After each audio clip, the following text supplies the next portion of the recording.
तू ही रे माझा मितवा या मालिकेमध्ये आपल्याला असं पाहायला मिळणार आहे की देशमुख बाई म्हणजेच लावण्याच्या आईला या राकेशने सात्विक फॅशनचे 60% शेअर्स ही विकलेले नसतात, तर ते गहाण ठेवलेले असतात। आता अर्णव आणि ईश्वरीला ज्यावेळेला हे कळणार आहे त्यावेळेला या लावण्याच्या आईला सात्विक फॅशन मधून बाजूला करणं अगदी सोपं होणार आहे। आता नेमकं पुढे जाऊन काय घडणार आहे तेच आपण आजच्या व्हिडिओमध्ये पाहूया। आता आजच्या भागामध्ये या नम्रताने खूपच राडा घातला आहे। तिने तर आता घरात सगळ्यांच्या सोबतच भांडण काढलेलं आहे।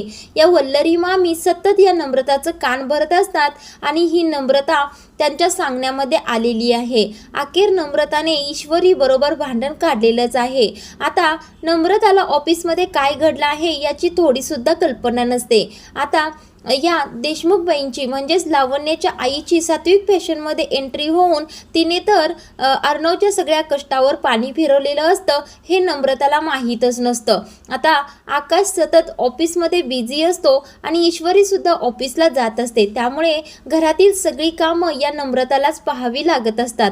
आता नम्रताच्या हाताला भाजलेलं सुद्धा असतं आणि आकाशचं लक्षच नसतं, त्यामुळे ती आता खूपच चिडलेली असते। इकडे आता ईश्वरी आणि अर्णव ऑफिसमधून घरी आलेले असतात, त्यावेळेला घरामध्ये लाईट्स सगळ्या बंद असतात। आता ईश्वरी म्हणत असते नमूताई कुठे गेली, घरामध्ये लाईट्स नाही आहेत, सगळीकडे अंधारच आहे। नमूताईला असं चालत नाही, ती कधीच तिन्ही सांजेच्या वेळेला लाईट्स घरातील घालवत नाही। आता ईश्वरीला नम्रता कुठेच दिसत नाही म्हटल्यानंतर ती पटकन धावत रूम मध्ये जाते आणि पाहते तर काय नम्रता तिथे झोपलेलीच असते। आता ईश्वरी नम्रताच्या अंगाला हात लावून पाहते की तिची तब्येत तर बरी आहे ना, पण नम्रता आता ठीकच असते। पण ईश्वरी काय करते, लगेच आकाशला फोन करते आणि नमूताई झोपली आहे, तुम्ही पटकन घरी या असं सांगते आणि स्वतः किचन मध्ये काम करायला येते।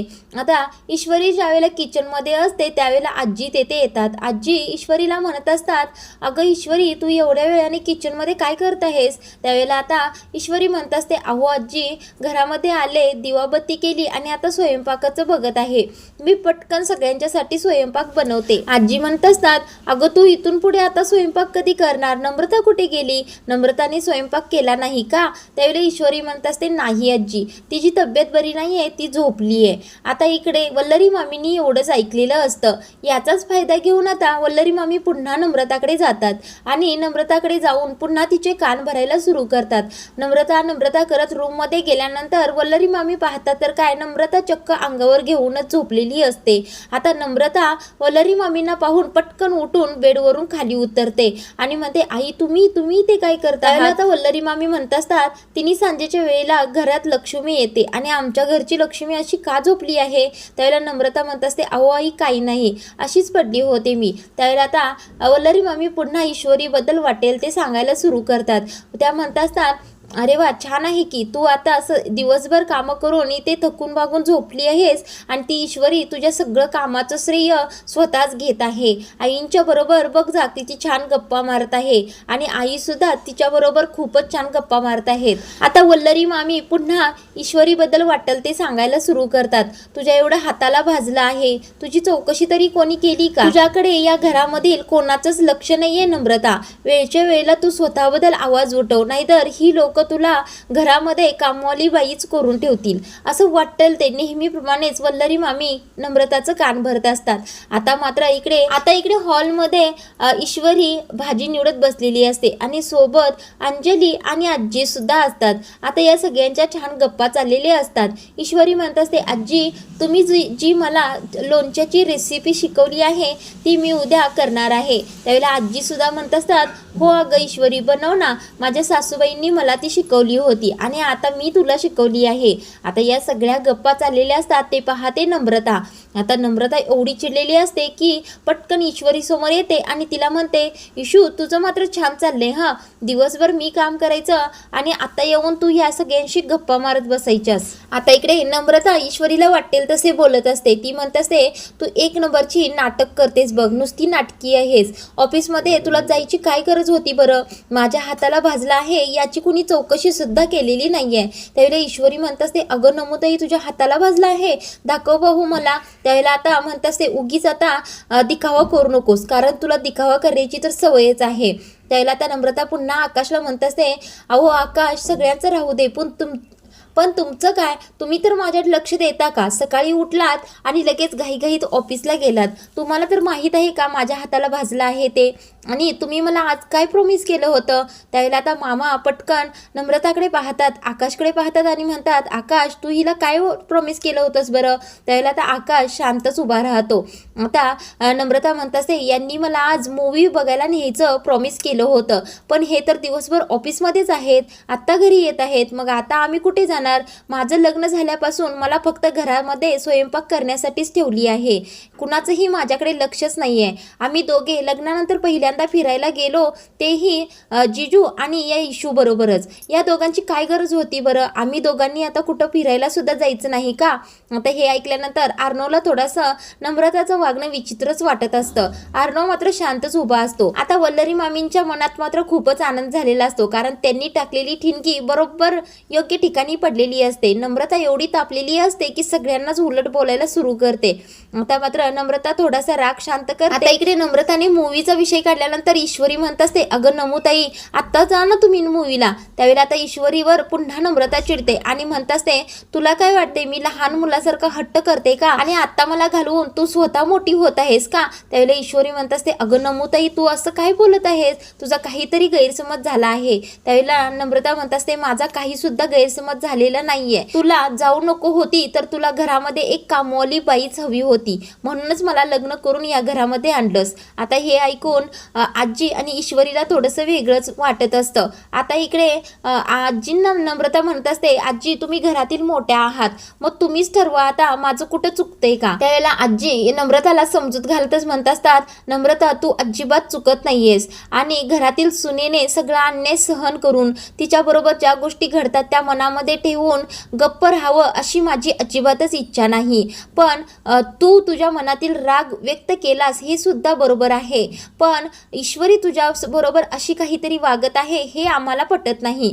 त्यावेळेला आता अंजली सुद्धा म्हणत असते, हो नम्रता तुझा काहीतरी गैरसमज झाला आहे. ईश्वरी एवढे दिवस झाले या घरामध्ये सगळ्यांची कामं अगदी व्यवस्थित करते आणि सतत आमच्या हाकेला धावून येत असते, म्हणूनच आमच्या तोंडामध्ये तिचं नाव बसलं आहे, म्हणून आम्ही सतत तिला कामं सांगत असतो. तू आता नवीन आहेस ना, तू या घरामध्ये सुद्धा सगळं करायला लागल्यानंतर ईश्वरीचीच जागा घेशील ना? त्यावेळेला आता नम्रता शांत होते. आता आजी म्हणत असतात, नम्रता तुला बाहेर फिरायला जायचंय ना, तर तू जाऊन ये. लग्नानंतर खरंच तुमच्या दोघांकडे आमच्या सगळ्यांचं दुर्लक्ष झालं आहे, यामध्ये तुझी काहीच चुकी नाही, आमच्या सगळ्यांचीच चुकी आहे. आता नम्रता म्हणत असते, आजी मला तुमची चूक दाखवायची नव्हती, आणि अंजलीताई तुम्ही सुद्धा असं बोलू नका, मी फक्त माझ्या मनातील राग व्यक्त केला आहे. आता ईश्वरी म्हणत असते, नमुताई तुला बाहेर फिरायला जायचं आहे ना, तर तू जाऊन ये ना, पटकन जाऊन ये, मी घरातील कामं करते, मी उद्यापासून ऑफिसला जातच नाही. त्यावेळेला आता नम्रता ईश्वरीशी बोलतच नाही, तिच्या समोर झटका मारते आणि पटकन रागाने निघून रूममध्येच जाते. म्हणजे आता नम्रताचा ईश्वरीवरचा राग गेलेलाच नाही. आता रूममध्ये गेल्यानंतर स्वतःच्या हातावर फुंकर घालत रागातच नम्रता बसलेली असते. आता आकाशला इकडे मामा आणि अर्णव म्हणत असतात, जा पटकन तिच्या हाताला कुठं भाजले ते पाहून घे. आता इकडे आकाश पटकन रूममध्ये जातो आणि नम्रताचा राग शांत करण्याचा प्रयत्न करत असतो. आता तिला समजावून सांगत असतो की माझ्या आयुष्यामध्ये तुझं स्थान अतिशय महत्त्वाचं आहे, तूच माझ्यासाठी पहिल्यांदा आहेस आणि नंतर सगळं काही आहे. पण नम्रता तुला माहीत नाही ऑफिसमध्ये काय प्रॉब्लेम झाला आहे ते. नम्रताला खरंच माहीत नसतं, म्हणूनच नम्रता अशी चिडत असते. आता इकडे आकाश खूप काही सांगून नम्रताचा राग शांत करतो. तेवढ्यातच आर्नव तिथे आलेला असतो. आर्नव आकाशला म्हणत असतो, नम्रताचा राग गेला आहे का? त्यावेळेला आकाश म्हणतो, अरे हो, तिच्या रागाचं काय, तिचा राग तर असा जातो. त्यावेळेला आता स्वतः अर्णव नम्रताशी बोलायला जातो. नम्रता तुला बाहेर फिरायला जायचंय ना, तुला कुठे फिरायला जायचं आहे ते फक्त शिर्केंना सांग, शिर्के तुमची सगळी तयारी करून देतील. त्यावेळेला आकाश म्हणत असतो, अरे दादा तुझं काय चाललं आहे, ऑफिसमध्ये काय चाललंय तुला माहीत सुद्धा आहे, आणि आता ऑफिसमधील काम सोडून मी बाहेर कुठे सुद्धा फिरायला जाणार नाही, कारण ऑफिसमध्ये माझी आता गरज आहे. आता अर्णव मात्र ऐकायलाच तयार नसतो की तुम्ही दोघे जा, लग्नानंतर कुठेच बाहेर गेला नाहीत. आता आकाश काही केल्याने ऐकायलाच तयार नसतो. आकाश बाहेर फिरायला जाण्यासाठी तयार होतच नाही. आता प्रेक्षकांनो, पुढील भागामध्ये आपल्याला जबरदस्त ट्विस्ट, धमाकाच पाहायला मिळणार आहे. लावण्याच्या आईला जे राकेशने शेअर्स विकलेले असतात ते तर विकलेले नसतात, तर ते गहाण ठेवलेले असतात. म्हणजे गहाण ठेवलेल्या वस्तूवर त्या व्यक्तीचा अधिकार उरतच नाही, हे अर्णव आणि ईश्वरीच्या लक्षात येतं. म्हणजे सात्विक फॅशनमधील कोणत्याही गोष्टीवर पूर्णपणे अधिकार या देशमुखबाई म्हणजेच लावण्याची आई दाखवू शकत नाही, हे त्यांच्या लक्षात येतं. इकडे आता रमाकांत शिर्के म्हणजे अर्णवचे बाबा ऑफिसमधील सगळा प्रकार घडल्यानंतर अर्णवला म्हणत असतात की मी सुद्धा उद्यापासून ऑफिसला येतो, माझी सुद्धा तुम्हाला मदत होईल. त्यावेळेला अर्णव पटकन त्यांना उसने बोलणे बोलतच म्हणत असतो, तुम्ही माझ्या ऑफिसमध्ये पाऊल सुद्धा ठेवायचं नाही. हे सात्विक फॅशन मी स्वतःच्या कष्टाने उभे केलं आहे, हे सगळं माझं स्वतःचं आहे आणि या ऑफिसमधील प्रत्येक प्रॉब्लेम कसा सॉल्व्ह करायचा ते मला बरोबर माहीत आहे. त्यामुळे तुम्ही ऑफिसला येण्याची काहीच गरज नाही. तर प्रेक्षकांनो, पुढील भागामध्ये या देशमुखबाई म्हणजेच लावण्याच्या आईला अर्णव आणि ईश्वरी कोणत्या प्रकारे धडा शिकवणार आहेत तेच आपण पाहणार आहोत.